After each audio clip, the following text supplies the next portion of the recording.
زندہ دلوں میں ہم زندہ دل، زندہ دلی کی سننے والی چیز کا نام روح ہے.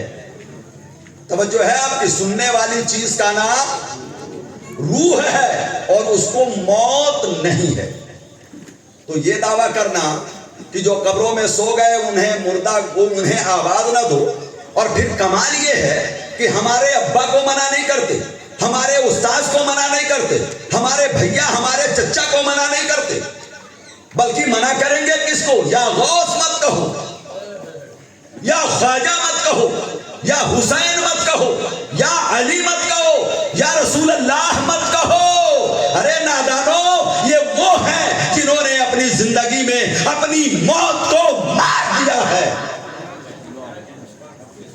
اپنی زندگی ہی میں اپنی موت کو مار دیا ہے، اور اس مارنے کے بعد انہیں نئی زندگی ملی ہے. یہ تو ایسے زندہ ہے کہ خود تو زندہ ہے ہی، ٹھوکر مارے تو دوسروں کو بھی زندہ کر دیتے ہیں. بے شک، سبحان اللہ، سبحان اللہ. ٹھوکر مارے تو دوسروں کو بھی زندہ کر دیتے ہیں. یہ ایسے باکمال ہے کہ ٹھوکر مار کے غیروں کو بھی زندہ کر دیا کرتے ہیں. باکمال ہے یہ. ایک آیت ہے 3 پارے کی، یہاں حفاظ کرام بھی موجود ہیں، اور یہ قرآنی منظر ہے ہمارے دل و دماغ کو کھولنے کے لیے اور ہمارے دلوں میں ایمان کا نور پیدا کرنے کے لیے. حضرت ابراہیم خلیل اللہ جلیل القدر پیغمبر ہمارے آقا کے بعد گروہ انبیاء میں ان سے بڑھ کر مرتبے والا کوئی دوسرا پیغمبر و رسول نہیں ہے. حضرت ابراہیم خلیل اللہ علیہ السلام رب کی بارگاہ میں ایک دن التجا پیش کر دی. کہنے لگے رب ارنی کیف تحیی الموتى، اے میرے رب تو مجھے دکھا دے، یہ نہیں کہ بتا دے، نہیں، رب ارنی. آپ نے بار بار سنا ہے حضرت موسیٰ نے کہا تھا رب ارنی، اے مولا تو مجھے اپنا جلوہ دکھا دے. حضرت ابراہیم کہتے ہیں رب ارنی کیف تحیی الموتى، میرے رب تو اپنے خلیل کو یہ دکھا دے کہ تم مردے کو زندہ کیسے کرے گا. بے شک. کیف تحیی الموتى انک لا تسمع الموتى. اے محبوب، یہ وہ لوگ ہیں جو تمہاری سنتے ہی نہیں، اس لیے کہ یہ مردہ ہیں. وہی لفظ موتا ہے، اور یہاں بھی وہی لفظ موتا ہے. کیف تحیی الموتى، میرے رب تو مردے کو زندہ کیسے کرے گا، مجھے دکھا دے. اللہ رب العزت نے حجت پوری کی. ارشاد فرمایا اولم تؤمن، اے ابراہیم کیا تمہیں اللہ کے اس بات پر ایمان نہیں ہے، کیا یقین نہیں ہے، کیا تمہیں اطمینان نہیں ہے کہ والباسی بعد الموت، مرنے کے بعد اللہ زندہ کرے گا. بولیے نا والباسی بعد ایمان مفصل و مجمل یاد ہوگا آپ کو. والباسی بعد الموت، مرنے کے بعد زندہ ہونا. کیا اللہ کی قدرت پر تمہیں یقین نہیں کہ اللہ مردے کو زندہ کرے گا؟ حضرت ابراہیم ہے، وہ بھی خلت کا تاج پہنے ہوئے ہیں، اللہ کے قرب خاص میں ہیں. جواب دیتے ہیں مولا کی بارگاہ میں، عرض کرتے ہیں بلا، کیوں نہیں معبود، مجھے یقین کیوں نہیں. وَلَكِنْ لِيَطْمَئِنَّ قَلْبِي، میرے معبود میں اپنے دل کے اطمینان کے لیے اپنی آنکھوں سے دیکھنا چاہتا ہوں کہ تم مردے کو زندہ کیسے کرتا. بے شک، کیا کہتے ہیں، سبحان اللہ، سبحان اللہ، سبحان اللہ. تم مردے کو زندہ کیسے کرتا ہے مولا، میں دیکھ کے اطمینان حاصل کرنا چاہتا ہوں. آپ سمجھ رہے ہیں؟ کسی نے آ کر کے کہا کہ آگ جل رہی ہے، وہ بہت گرم ہے، اس کو کہتے ہیں کہ ہم نے سنا اور علم حاصل کیا. سنا اور علم برف ٹھنڈا ہوتا ہے، آگ گرم ہوتی ہے، یہ سن کر کے شکر میٹھی ہوتی ہے، گڑ میٹھا ہوتا ہے، یہ سن کر کے ہم نے جانا کہ یہ علم ہے کہ شکر میٹھی ہوتی ہے، آگ گرم ہوتا ہے، جلانے کا کام کرتی ہے آگ، سن کے جانا۔ دوسرا کیا ہے؟ اس کے قریب گئے، اگلے آدمی کے ہاتھ کو پکڑا اور آگ میں ڈال دیا، وہ زور سے چلایا، میں جلا میں جلا میں جلا۔ یہ بھی تو ایک علم ہے، پہلے سنا تھا کہ آگ گرم ہے، اب دیکھ رہا ہوں کہ آگ، بولیے نا توجہ، آگ جلا رہی ہے، اب دیکھ رہا ہوں کہ آگ جلانے کا کام کرتی ہے، پہلے سنا تھا اب دیکھ رہا ہوں۔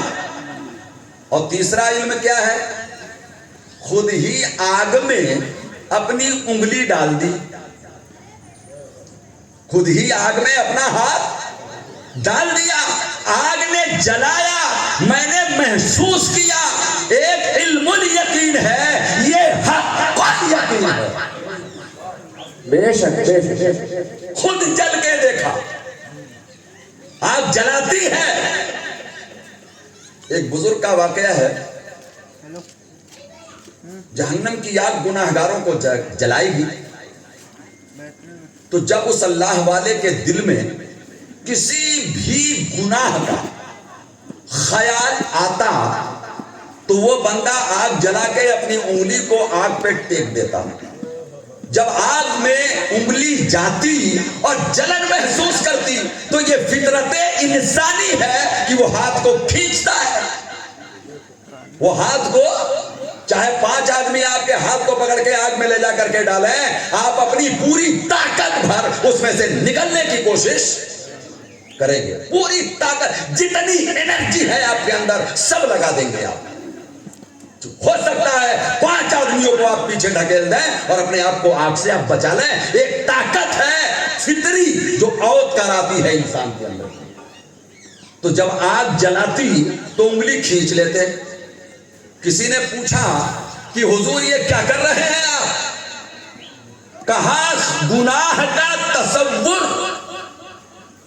دل میں آیا تو آگ میں انگلی ڈال کے اپنے نفس کو یہ بتا رہا ہوں کہ جب یہ دنیا کی آگ تو برداشت نہیں کر سکتا تو اس سے 70 گنا زیادہ جہنم کی آگ کو کیسے برداشت کرے گا؟ اگر نہیں کر سکتا تو گناہوں کا خیال دل سے نکال دے۔ یہ حق الیقین کی ایک منزل ہے۔ حضرت ابراہیم نے کہا رب ارنی کیف تحیی الموتى قال اولم تؤمن قال بلا ولکن لیطمئن قلبی، مولا میں تو دل کے اطمینان کے لیے آنکھوں سے دیکھنا چاہتا ہوں کہ مردہ زندہ، پھر وہی موضوع اپنی جگہ پر رہیے، مردہ زندہ کیسے ہوتا ہے؟ اللہ رب العزت نے فرمایا ٹھیک ہے ابراہیم، خلت کے مقام پر فائز ہیں، خلیل ہیں۔ اللہ رب العزت نے ان کے اس سوال کو رد نہیں فرمایا، ارشاد فرمایا رب نے اے ابراہیم تم 4 طرح کے پرندے لے آؤ، 4 طرح کے پرندے، ایک ہی نسل کے نہیں، اس لیے کہ ایک نسل کے پرندے تو ایک دوسرے سے ملیں گے ہی صحیح، کنت ہم جنس با ہم جنس پرواز، کبوتر با کبوتر باز باز، کبوتر تو کبوتر کے ساتھ رہے گا ہی نہیں، 4 طرح کے پرندے۔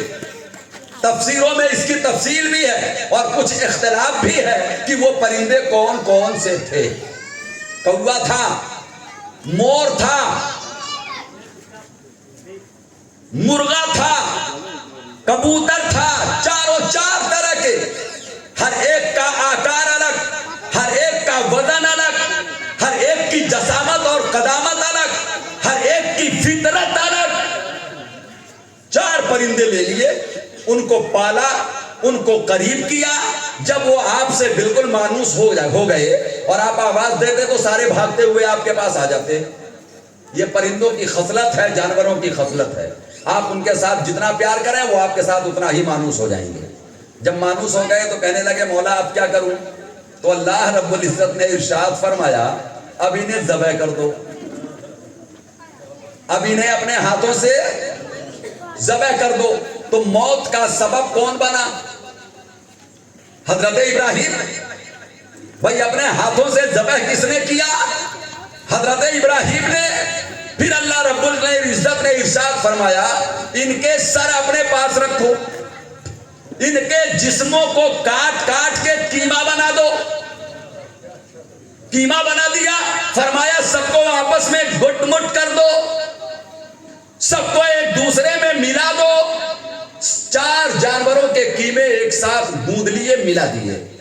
رب نے فرمایا ابراہیم اب ایک کام اور کرو، پہاڑ کی چوٹی پر دور دور ان گوشت کے قیموں کو 4 حصوں میں رکھ دو. یہاں رکھ دو، یہاں رکھ دو، یہاں رکھ دو، یہاں رکھ دو. حضرت ابراہیم نے رکھ دیا. جب ابراہیم علیہ السلام نے چاروں جگہ کر دیا، فَسُرْهُنَّ کا لفظ ہے، کوٹ کے قیمہ بنا دیا. ابراہیم خلیل اللہ نے قیمہ بنا دیا. فرمایا رب نے 4 پہاڑوں پہ رکھ دو، چوٹیوں پہ. جب رکھ دیا تو کہا مولا اب تمہیں دیکھنا ہے کہ مردہ زندہ کیسے ہوتا ہے. ثُمَّ ادْعُهُنَّ يَأْتِينَكَ سَعْيًا. اے ابراہیم اب انہیں آواز دو اور اللہ کے قدرت کی نشانی دیکھو. سبحان اللہ سبحان اللہ. بے شک. اب انہیں آواز دو اور اللہ کی قدرت کاملہ دیکھو کہ مردے زندہ کیسے ہوتے ہیں. گئی ہوئی روح اگر پلٹ کے واپس نہیں آ سکتی تو یہ آئی کیسے؟ قیمہ ہو گیا. حضرت ابراہیم خلیل اللہ نے آواز دی. جب آپ نے آواز دیا تو ان گوشت کے لوتھڑوں نے سنا یا ان کے روحوں نے سنا؟ بولیے نا. آپ نے ان جانوروں کو آواز دیا ثم ادعوهن، تو پکارنے والا جب کسی کو پکارے گا تو اے کہہ کے پکارے گا، عربی میں یا کہہ کے پکارے گا. کس کو پکارا؟ مردے کو. اور ایسا مردہ کی قیمہ بنا ہے، ایسا مردہ کی قیمہ بنا ہے. شہید میدان جہاد میں جہاد کرتے کرتے شہید ہوتا ہے. ہاتھ ادھر ہے، پیر ادھر ہے، جسم ادھر ہے، سر ادھر ہے. میدان کربلا میں آقا امام حسین کے جسم ناک پر گھوڑے معاذ اللہ ان کوفیوں اور شامیوں نے دوڑا دیے. لیکن یاد رکھیے یہ قدرت ربانی ہے. وہ جب چاہتا ہے تو قیمے کو بھی واپس جسم کا لبادہ پہنا دیتا ہے. بے شک. سبحان اللہ سبحان اللہ. قیمے کو بھی جسم کا لبادہ پہنا دیتا ہے. ابراہیم نے دیکھنے کی بات کی تھی تو رب نے کہا دیکھ. رب نے فرمایا دیکھ.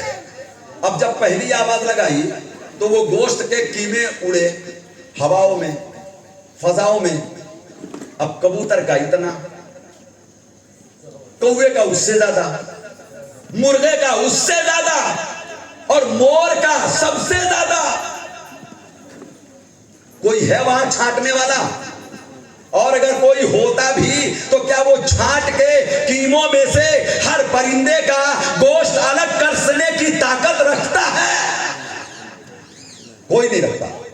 وہ ذات الہی ہے، وہ اللہ کی قدرت کاملہ ہے. اڑے اور ہر ایک کی جسامت تیار. مور کا گوشت مور کے ساتھ، کبوتر کا کبوتر کے ساتھ، مرغے کا مرغے کے ساتھ، کوے کا کوے کے ساتھ، ہر ایک کا گوشت اس کے ساتھ تیار. جب آپ نے دوبارہ آواز لگائی تو ان کے جسموں پہ پر اگائے اور جب تیسری آواز لگائی تو پہاڑ کی چوٹیوں سے وہ پرندے اڑے، حضرت ابراہیم کے پاس آئے، اپنے اپنے سروں سے لگے اور زندہ ہو کر حضرت ابراہیم خلیل اللہ کی گود میں آ بیٹھے. سبحان اللہ سبحان اللہ. بہت خوب. سبحان اللہ. کس کو پکارا حضرت ابراہیم نے؟ مرے والے کو کہ زندے والے کو؟ مرے والے. بے شک. تم کہتے ہو کہ مردے زندے نہیں ہوتے تو یہ بھی غلط ہے. تم کہتے ہو کہ مردے سنتے نہیں ہیں تو یہ بھی غلط ہے.